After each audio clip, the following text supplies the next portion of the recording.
Salut et bienvenue à tous. La dernière fois, j'ai abordé les bases de la synthétisation dans Dragon Quest Monster Joker 1 et 2. Aujourd'hui, on continue sur le même sujet, car en effet, cette vidéo est une suite à celle que j'ai fait précédemment. Et que vous soyez déjà familier ou non avec le sujet, je vous conseille grandement d'aller la voir, car j'ai introduit pas mal de mots de vocabulaire que j'utiliserai dans cette vidéo et que je n'ai vu nulle part ailleurs.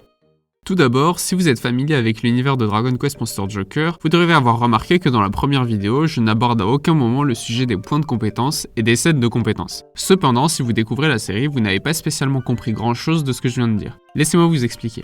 Il faut savoir qu'un monstre a par défaut deux actions qu'il peut exécuter en combat. L'attaque, qui appliquera la formule de calcul de dégâts subis normalement, ou la défense, qui divisera par 2 les dégâts que votre monstre subira ce tour, l'empêchant d'attaquer.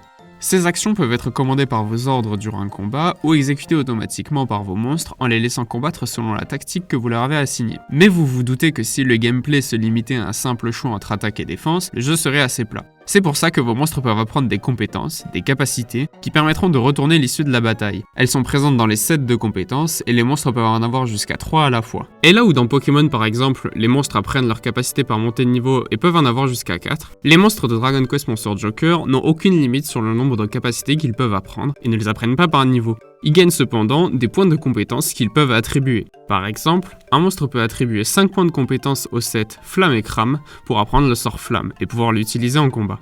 Ainsi, tous les chiffres que vous voyez ici représentent les paliers pour apprendre la capacité correspondante ou obtenir le bonus de stats ou l'attribut correspondant. Mais un monstre peut aussi ne pas attribuer ses points de compétences à des sets et les garder inutilisés. Il ne les perdra pas.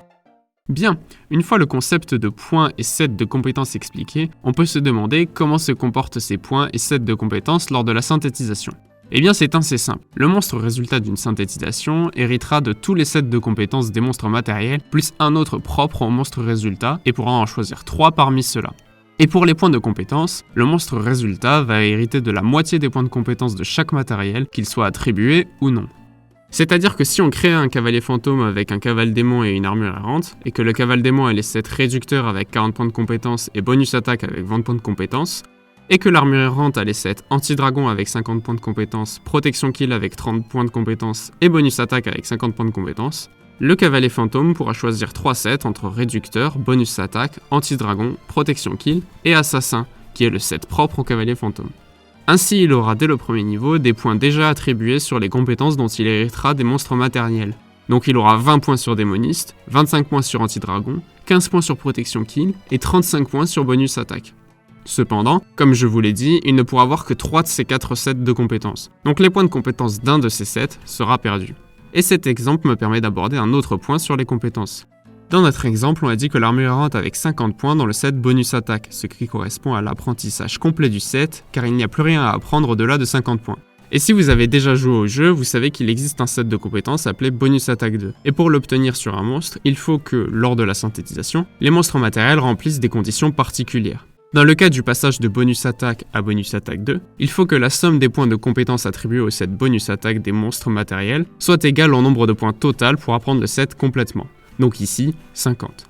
Donc si deux monstres ont 20 et 30 points de compétences dans le set bonus attaque, la somme fait bel et bien 50, donc le résultat de leur synthétisation aura le choix d'hériter en plus du set bonus attaque 2. À savoir qu'il existe un set bonus attaque 3 qui s'obtient de la même manière, sauf que le nombre de points maximum pour obtenir bonus attaque 2 est de 75. Donc le calcul est le même, mais avec 75 à la place de 50.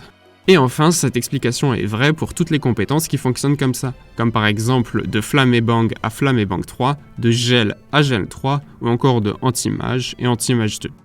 On peut donc conclure que pour faire une bonne synthétisation, il vaut mieux que les monstres matériels soient le plus haut niveau possible, pour avoir le plus de points de compétences possible à léguer au résultat de la synthétisation. Mais pour faire une très bonne synthétisation, vos monstres se doivent d'avoir des statistiques correctes. Les statistiques, c'est l'ADN de vos monstres. C'est elles qui donnent une indication de leur capacité naturelle avec des chiffres. Et ces chiffres représentent naturellement le nombre maximum que vos monstres peuvent atteindre dans cette statistique sans bonus. Elles sont au nombre de 6, les points de vie et de magie, qui représentent la capacité à encaisser des coups et à utiliser des compétences et des sorts, l'attaque, qui définit la puissance des coups physiques de vos monstres, la défense, qui permet d'encaisser le mieux possible les coups adverses, l'agilité, qui régit l'ordre d'action des monstres, le taux d'esquive, de coups critiques et vos chances de fuite, et la sagesse, qui joue un rôle dans la puissance des attaques magiques et l'efficacité des sorts de soin. Maintenant, en reprenant notre exemple précédent, voyons de quelle statistique va hériter notre cavalier fantôme. Sachant qu'un monstre résultat hérite d'environ le quart de la somme des statistiques du père et de la mère. Et donc là, on aura notre enfant. Donc le résultat de nos deux fusions. Donc, l'enfant, lui, pareil, il va hériter des statistiques, mais ce sera pas celle-là. Ce sera égal à, c'est là où ça devient un peu chiant, celle-ci divisée par 4, plus celle-ci divisée par 4. Et ça, ce sera les statistiques de notre monstre. Donc voilà, on a bien la preuve du coup que c'est vraiment cette valeur-là, et c'est pas un arrondi en fait, c'est vraiment un exact. Donc PV 63 c'est exactement ce qu'on a là, c'est juste que ça a été tronqué du coup, 24 c'est ce qu'on a là, 56 pareil, 78, 53, 44. On peut facilement calculer les statistiques de notre cavalier fantôme telles quelles. Donc ici on applique simplement la formule somme des statistiques des parents divisé par 4, et on obtient ces statistiques-ci. Donc avec les stats de notre armure errante et cavale démon, on peut déduire celle de notre cavalier fantôme à la naissance. On remarque que la stat la plus élevée de notre cavalier fantôme est la défense, et ça se comprend puisqu'il s'agit aussi de la stat la plus élevée chez nos matériels, et on peut généraliser ça à toutes les stats. Donc pour créer un gros bourrin physique par exemple, il vaut mieux fusionner deux monstres matériels avec une grosse stat d'attaque pour obtenir une déjà conséquence sur notre monstre résultat. On a vu comment faire une synthétisation efficace, mais n'oubliez pas que lorsque vous êtes bloqué dans le jeu, la synthétisation c'est votre seul moyen d'avancer et de rendre vos monstres meilleurs, et qu'en soi, il n'y a pas de mauvaise synthétisation. Mais pour les optimiser, il faut savoir quel type de résultat on souhaite, un bourrin physique, magique, un healer ou un tank, et essayer de synthétiser nos monstres au moment où ils ont le plus de stats qui nous intéressent, et le plus de points de compétences. C'est tout pour cette vidéo, j'espère qu'elle vous aura plu, et avant de terminer, j'aimerais vous parler de ce que j'ai envie de faire avec cette chaîne. Je vous en parle ici parce que j'ai pas assez de choses à dire pour y consacrer une vidéo entière. Tout d'abord, cette chaîne n'est pas une chaîne Dragon Quest. Je veux beaucoup parler de Dragon Quest, que ce soit les opus principaux ou les spin-offs, mais cette chaîne n'est pas une chaîne Dragon Quest. Et concernant la fréquence des vidéos, je m'impose pas de planning ou quoi que ce soit, donc les vidéos sortiront dès qu'elles seront prêtes, en fonction de mon envie de les faire, je me forcerai à rien. Voilà, c'est tout ce que je voulais dire concernant cette chaîne, je vais donc terminer cette outro qui a plus de raison de durer. Je remercie une fois de plus Mayless pour les avatars que vous voyez tout au long de la vidéo, son Instagram est en description. Et je remercie aussi Zelam qui m'aide à la création des vidéos, sa chaîne Twitch est en description, et j'y fais des apparitions régulières, que ce soit pour du Dragon Quest ou tout autre jeu. Enfin bref, j'espère une fois de plus que cette vidéo vous aura plu, si c'est le cas n'hésitez pas à mettre un pouce bleu et à vous abonner à la chaîne pour voir plus de contenu. Si ce n'est pas le cas, n'hésitez pas à mettre un pouce rouge et à me dire pourquoi en commentaire, je prends toute critique sur mon travail pour le rendre meilleur. Et sur ce, je vous dis à plus tout le monde!